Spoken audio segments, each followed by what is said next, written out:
85 víctimas no tienen justicia. El gobierno quiere encubrir la situación. Lo vamos a tratar con ellas.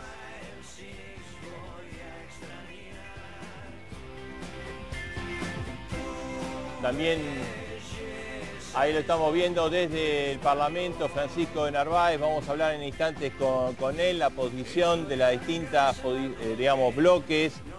Vamos a hablar también con el peronismo. Todas las voces, esta noche dos voces en un tema clave, un tema que tiene que ver con 85 víctimas, 85 argentinos que murieron y que no se sabe quiénes son los responsables. ¿El gobierno quiere una solución o quiere un encubrimiento? Ese tema lo vamos a tratar. También está esta noche en los estudios de voces Sergio Berman. La semana pasada Sergio Burstein fue muy duro con él, dijo que moviliza la AMIA por una cuestión política, dice que atrás de las posiciones duras de la AMIA está Berman y el PRO, que quieren complicar al gobierno. Hoy tiene su derecho a réplica, vamos a hablar también con él.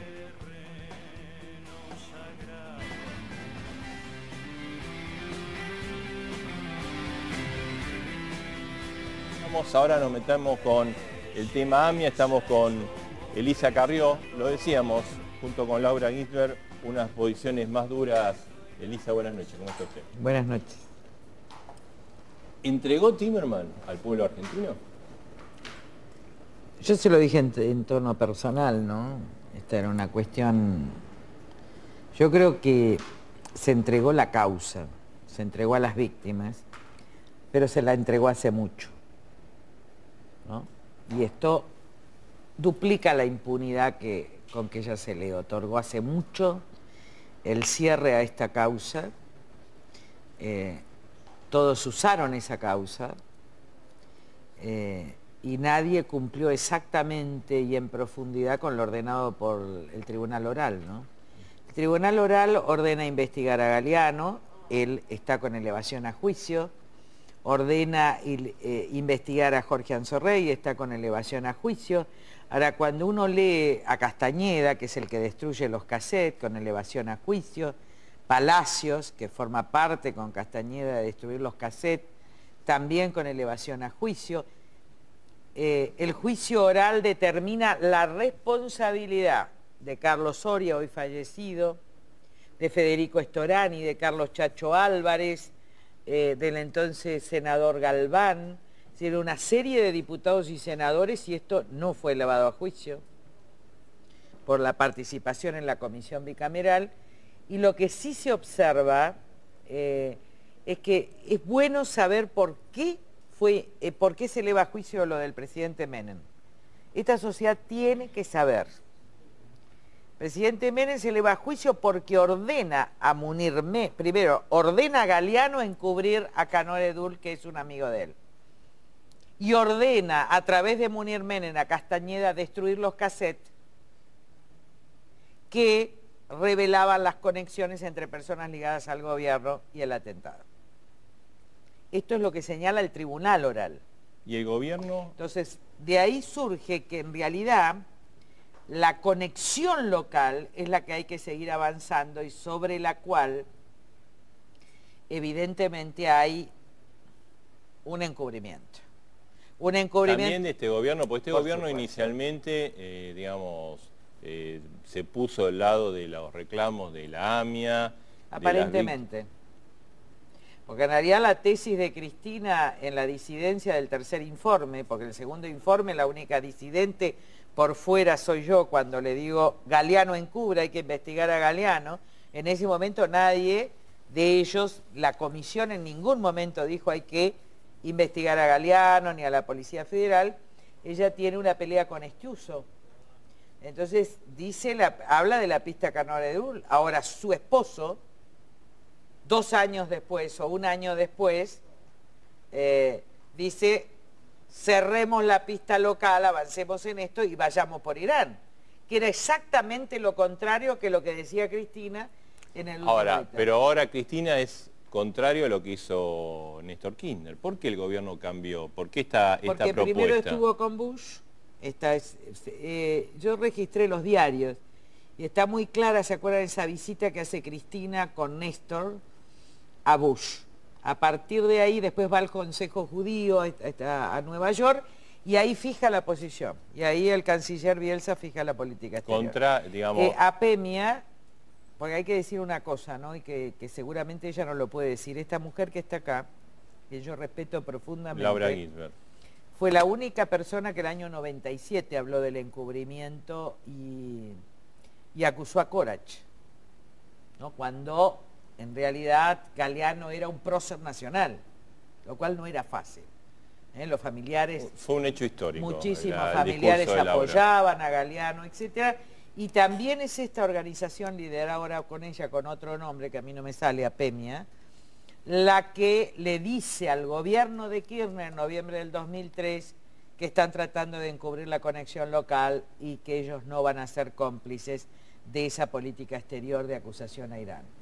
De modo tal que está todo muy claro. Pero ahora, Laura Gilbert dijo, y le vamos a preguntar en un ratito, que con esto se quiere poner un punto final, o sea, no es... Miren, lo que está muy claro en esto es el esquema absolutamente peligroso en que se introduce a nuestro país. En primer lugar, yo creo que hay que seguir luchando por la inconstitucionalidad del acuerdo y por la búsqueda de la verdad en la Argentina. La segunda es que esta señora está jugando en Medio Oriente de una manera absolutamente irresponsable. Cristina. Por supuesto. Está jugando irresponsablemente con la transferencia de tecnología en materia de uranio a Arabia Saudita, que es la enemiga de Irán. Está jugando irresponsablemente con Irán, porque hay un trabajo sucio, porque este presidente se tiene que ir en 6 meses. Por eso hoy el diputado Tonelli fue muy claro, dijo, se pide que van a declarar 3, que son los del gobierno de él, pero no van a declarar los otros, con lo cual lo único que se quiere es liberar el tema de Interpol, porque como él se está yendo del gobierno y hay otros opositores, puede ser que otros opositores los entreguen a la Argentina. Entonces, como esto no lo quieren hacer, estos 3 van a estar... ¿El acuerdo persigue básicamente sacar la alerta roja a Interpol para usted? Para algunos sí. Pero en este caso, miren, Teherán ganó. Yo siempre digo que la política exterior de Delia ganó.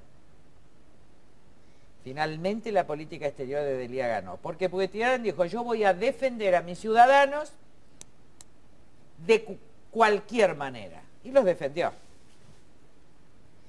Y la Argentina, el canciller dijo, yo voy a defender el derecho de las víctimas y el derecho a la verdad y a la justicia de cualquier manera, y los entregó. Esta es la conclusión. Esta es la conclusión final, definitiva, clarísima. Ahora queda una herramienta a los querellantes. Nosotros planteamos la nulidad de este convenio bilateral de carácter complejo, digo, para este caso, porque viola tratados de derechos humanos establecidos en la Constitución. Así que hay que poder seguir porque un día va a determinar la Corte. Y recién dijo un diputado del oficialismo, el juez y el fiscal no pueden viajar si la Corte no los autoriza. Pues bien, la Corte va a tener que resolver las dos cosas. Porque para autorizarlos va a tener que resolver la Corte si es constitucional o no. O sea, todo indicaría que hoy se va a aprobar el acuerdo. Miren, yo sobre eso quiero decir que yo agradezco profundamente a toda la gente que hoy estuvo, que era mucha más de las que estuvo en los años anteriores. Pero quiero hablarle de frente a la sociedad argentina. Porque yo estuve en 11 el otro día a las 8:30 de la mañana y solo estaban los familiares. Después a la noche hubo gente. Hoy había gente y nosotros agradecemos esa presencia. El tema no es hacer un acto político porque allí no había, estaban ellos. Pero yo quiero llamar a la reflexión a los argentinos porque ¿saben qué me surgió a mí? Yo siempre me hice esta pregunta desde que tengo 19 o 20 años y estudio, porque he sido una rata de biblioteca. ¿Dónde estaban? No los que mataban, por ejemplo en la Shoah, no las víctimas, porque las víctimas estaban en los campos y los capos y etcétera, y los otros estaban ahí. Pero la gran pregunta que se hace Kiasper y que uno se ha preguntado, ¿dónde estaban los otros? Y esto me recorrió el país por todos. ¿Dónde estábamos con Malvinas? ¿Dónde estábamos en la dictadura? ¿Dónde estábamos después de la AMIA? ¿Dónde estábamos después de 11? Y la respuesta es que cuando estamos nosotros jugándonos, nosotros digo concretamente, recién estamos. Y yo llamo a todos a decirles qué es lo que le quise decir a Timerman. Usted me entregó. Cuando le pasa al otro, te pasa a vos. Eso es el humanismo. Eso es el humanismo. ¿Usted piensa que Timerman tiene que renunciar? Yo se lo dije en lo personal, porque yo lo conozco, porque he tenido trato, porque los dos somos creyentes, porque él sabe que yo soy una judía espiritual sincera, que tengo la mesuzá, que hago las fiestas, y que yo creo sinceramente en esa hermandad profunda, creo que, y esto estoy hablando a título personal, no que quiero que se entienda como algo político. Nosotros somos descendientes del monoteísmo de Abraham, de Jacob. Yo he padecido mucho cuando he visto toda la persecución judía a lo largo de la historia, la persecución judía en Europa, el sentimiento antisemita. Yo se lo he contado algunas veces a Laura, ella no tiene mi posición y yo sí la tengo desde chica. Y la verdad que este señor que decía que no comía cerdo porque estaba prohibido, que no comía lo otro, y que se olvidó de todo. Porque cuando uno entra a Teherán, dice hay que matar a los judíos. Y cuando uno entra a Teherán, por eso es la confiabilidad del lugar. Un tercer país puede ser, pero ya Teherán es un trabajo sucio. Ir a Teherán es hacerle el trabajo sucio a Estados Unidos, que se está retirando de Afganistán y que ya no considera tanto un Estado terrorista, y al mismo tiempo a Irán y a su presidente, que es lo más regresivo y reaccionario, porque él es el que superó a los reformistas en la República Islámica. Y por el otro lado, sirve a una estrategia de consolidación de Irán en el bloque, porque no vayan a creer que todos los árabes están con Irán. Sino que está Egipto, está Arabia Saudita. Piensen que esto se habilitó en Siria, al amparo de Al-Assad, que está con el Hezbollah, uno de los que se le atribuye el atentado a la embajada de Israel y a esta. Y además donde muere gente todos los días. Entonces, yo digo una cosa, es demasiado. Es demasiado, es un punto final, como dice Laura Geber. Yo discrepo en algunas cuestiones geopolíticas, pero ¿saben lo que digo yo? Miren, le digo a la sociedad, cada vez hay que estar más presente. A nosotros la indiferencia y la falta de perseverancia nos hace sufrir mucho. Hay que estar cada día más y no hay que cansarse, aunque se pierda hoy, se va a ganar mañana. Todo sacrificio injusto es redentor, como decía Martin Luther King. Y hoy cuando veo a Michelle Obama y a Obama, digo, ¿qué razón tenía Martin Luther King cuando allá en el 62 dijo, esto va a tener salida, pero tenemos que perseverar, porque el poder juega con nuestra indiferencia, el poder juega con nuestro cansancio. No se cansen, estén al lado del otro, seamos mucho por la vida, por la libertad, por la justicia. Elisa, me disculpa un segundo, le quería preguntar, igual vamos a seguir hablando. Laura, ¿usted piensa que el ministro Timerman tiene que renunciar? Sí, el ministro Timerman se tiene que ir, pero no perdamos de vista que el ministro Timerman representa la política del gobierno de Cristina Fernández de Kirchner, y este es el problema que tenemos. Él, sin dudas, es el que ha construido y trabajado, incluso cuando todavía era embajador en los Estados Unidos, justamente para tratar de consolidar y de orientar la investigación a la supuesta conexión iraní. Claro. Elisa, le quería preguntar, ¿y el gobierno qué busca con esto? Porque, vamos a ver, usted dice, entregó la causa, entregó al pueblo argentino, entregó al pueblo hebreo, facilita la situación de Irán y hace trabajo sucio de Estados Unidos. ¿Y qué logra? ¿Qué busca el gobierno? Los términos de intercambio son absolutamente favorables para la Argentina. Las exportaciones agropecuarias hoy de las grandes cerealeras están creciendo enormemente. En segundo lugar, pretende introducirse en el conflicto, el conflicto de Medio Oriente es el conflicto estratégico mundial, porque de alguna manera Brasil, que es una potencia, y para ser potencia o estás en Medio Oriente o no estás, yo no entiendo esto. Para mí la política exterior de América del Sur debe ser prescindente del conflicto estratégico mundial, la necesidad de gas, la necesidad de petróleo y la sustitución de Chávez ahora en la relación con Irán. Ahora, yo quiero hacer una diferencia. ¿Quiere Cristina reemplazarlo a Chávez? Claro. En la relación con Irán. Sí, ganó, por eso digo ganó Delia. Yo quiero hacer una diferencia que desde el punto de vista de las relaciones exteriores es muy importante. Muy importante. Venezuela tenía petróleo. Entonces su relación con los países productores de petróleo, Argentina no tiene nada. Está aislada y necesita petróleo. Así que de modo tal, ¿saben a quién me hace acordar? Al secretario Hugo. ¿Saben quién es el secretario Hugo? Es el que entregó el genocidio armenio. Cuando era el que luchaba en Estados Unidos por el reconocimiento del genocidio armenio frente a Turquía. Llegaron los tratados de Lausana y por cuestiones geopolíticas y porque distintas empresas de petróleo querían invertir en Turquía, ¿sabe lo que hicieron? Sacaron el genocidio armenio, que todavía se está luchando.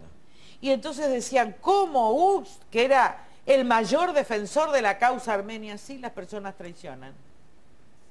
Cristina traiciona, Timerman. ¿Y por qué? Por razones. Esto fue el caso. Fue un escándalo en el Senado de los Estados Unidos, no se firmó el acuerdo. Pero lo cierto es que por razones económicas, Occidente no reconoció el genocidio armenio. Así que el caso del secretario de Estado americano, ese caso de Ugs, que entregó la causa armenia, es el caso de la presidenta que entrega la causa de la AMIA. Yo no tengo ninguna duda, está entre los fundamentos, pero digo, entrega las víctimas, entrega el derecho de las víctimas. Y es una herida sobre la herida. Díganme, ¿qué independencia va a tener? ¿Cómo van a ir los familiares a un lugar tan inhóspito, donde el gobierno que se va a sentar quiere matar a los judíos? Yo no puedo... a ver, lo que pasa es que este acuerdo rompe cualquier razón. Y tiene un trasfondo espurio que hasta ahora espero que solo sea la mala fe y la estupidez humana, y que no sea más grave. Elisa, la última, ¿cómo evalúa esta acción que tomó el gobierno, digamos, de desactivar a 2 ministros provinciales para que vuelvan a ser diputados por un día? Nosotros le hicimos una cuestión de privilegio, por eso yo entré primera cuando ellos tenían 132, al presidente de la Cámara, porque consintió esto, y al presidente del bloque. La verdad es que pero no es una degradación de la política. Mire, la clase política argentina está degradada. A mí me da vergüenza estar en el Parlamento Nacional. Tengo que estar porque soy la voz de muchos que no tienen voz. Cuando yo escuché ayer, primero, las groserías entre una diputada que es grosera, que es la tercera vez que tiene que pedir disculpas, y este chico que no sé de la Cámpora, que no sé cómo se llama, que siempre... La Roca. La verdad es que dan vergüenza. Los gritos dan vergüenza, la falta de debate. Usted puede argumentar, pero no tenés del otro lado a nadie. Cuando nosotros planteamos ayer todo este tema, no tenés del otro lado a nadie. Y yo les pido perdón en nombre del Parlamento Nacional por esta vergüenza. Y esta es una nueva vergüenza. Ahora, hay que quedarse, ¿saben por qué? Porque a mí decía una mujer de campo, Joaquina, que cuando el tanque está sucio hay que meterse en el barro y sacar el barro. Así que no hay que cansarse. Realmente a veces siento que el trabajo es profundamente insalubre. A mí de hecho me llevó la salud, ahora la recuperé y espero no perderla, pero mantengamos la fe. Esto que decía Martin Luther King, vamos a poder, pero tenemos que ser perseverantes. Yo quiero que la próxima vez que se defienda la vida haya muchos más argentinos. Y también en las provincias, porque todo el mundo me preguntaba en Córdoba, ¿y esto de la AMIA? Guarda, que dice, hay un poema en yiddish que dice, alábame, ódiame, pero no seas indiferente, porque si no, habrá sido en vano por lo que te cree. Elisa, gracias. Bueno, gracias.